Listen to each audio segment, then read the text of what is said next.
So is it 45 minutes yet?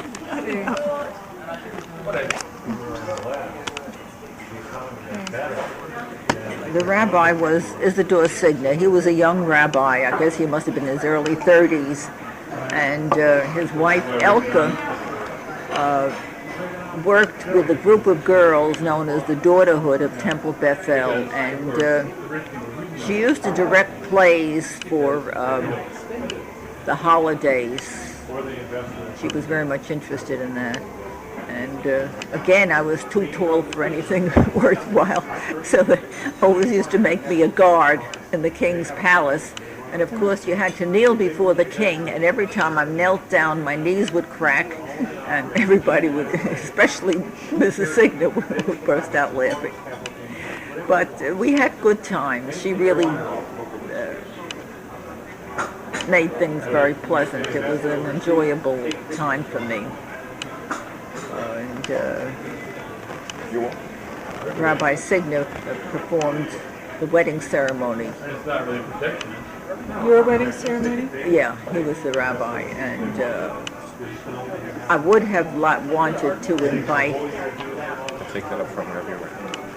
I would have wanted to invite her to the wedding, but there was a big fuss with my husband's family because I didn't want a big wedding because my sister had died and I couldn't see into having a big festive thing with dancing. So we just decided we would have aunts and uncles and to the wedding, and I felt that if I invited one outsider aside from the rabbi, there would be murder. But at the ceremony, the rabbi mentioned how his wife was fond of me, and I felt so badly that on my honeymoon, I wrote a letter, kind of apology. I don't know what the explanation was, but I'm sure it got across to them that how important they were to me.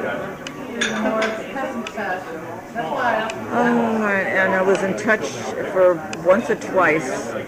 I babysat with their baby daughter, and I got in touch with her. Her name was Edya recently because she's one of the editors of the magazine of the Women's Synagogue organization. I can't remember the name of it. And my friend Annette, with whom I was very close, wanted to get in touch with her. And so I spoke to her. She was married and had 4 children, and we had quite a conversation. I guess that's about all. Thank you.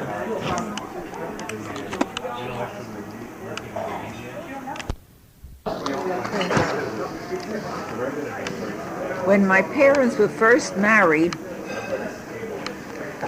if my mother was, say she was 20 years old, she was born in 1886, what year would that have been? 1886. We're from 1916. Yeah. He used to, well, I'd say commute. I guess there was a ferry. What? 1906.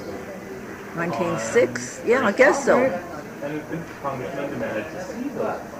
He used to commute to Long Branch. I guess there was a ferry that... 1896? What? 1916, right? What year was it? 1916? Okay. He used to go to Long Branch, New Jersey, to work on, there was a lot of construction going on there of big estate homes. When my mother visited me after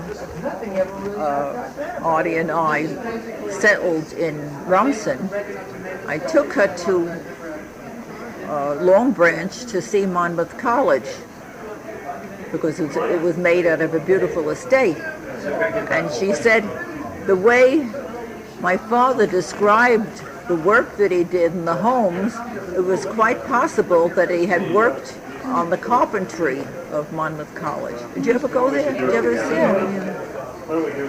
So, yeah, so that was interesting. So I came to live near there. I had my babies in Long Branch, my twin girls. I didn't know that your father was there. Yeah.